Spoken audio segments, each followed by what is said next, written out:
Now that you have groups set up, let's actually see how it looks once they're set up. So I'm going to navigate to a course where I have instructor rights.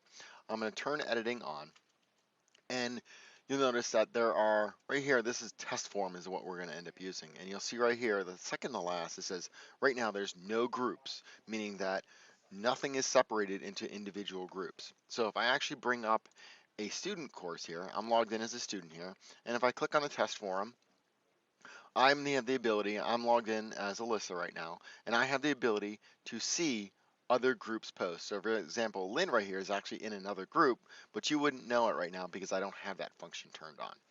So I'm going to go back to the course where I'm an instructor, and I'm going to go back to the actual part where I can adjust the groupings and who sees what.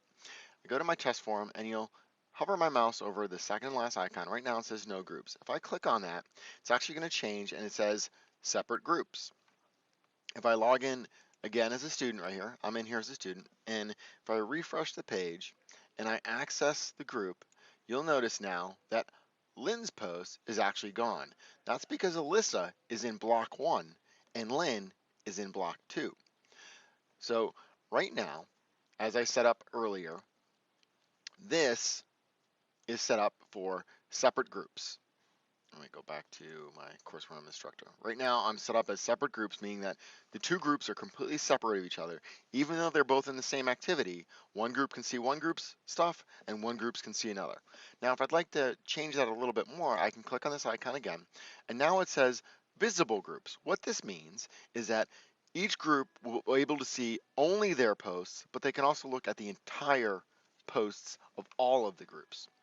So I'm going to go back in as a student. I'm going to refresh the page so it gets the new settings. And now when I click on test forum, you'll see right here, I see Lynn's and I see my own or Alyssa's. I can click right up here at the top and go, I only want to see block one's posts. And only block one's members posts show up. If I want to see block two, only block two's posts show up.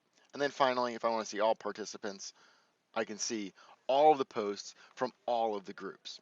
So this is a nice way that you can segment your classes into separate groups, meaning that they can see and hide different content in particular resources and activities. So not only can you do it in forums, but you can do groups in chats, you can do groups in choices, you can do groups in databases, quizzes, and all that type of stuff.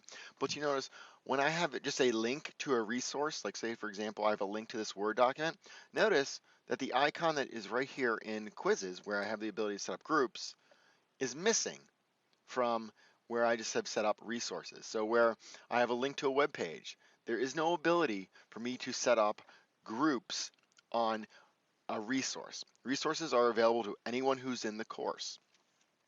It's the activities where you can separate people into individual groups and hide and show content based upon what groups they're in and what settings you currently have in your groupings.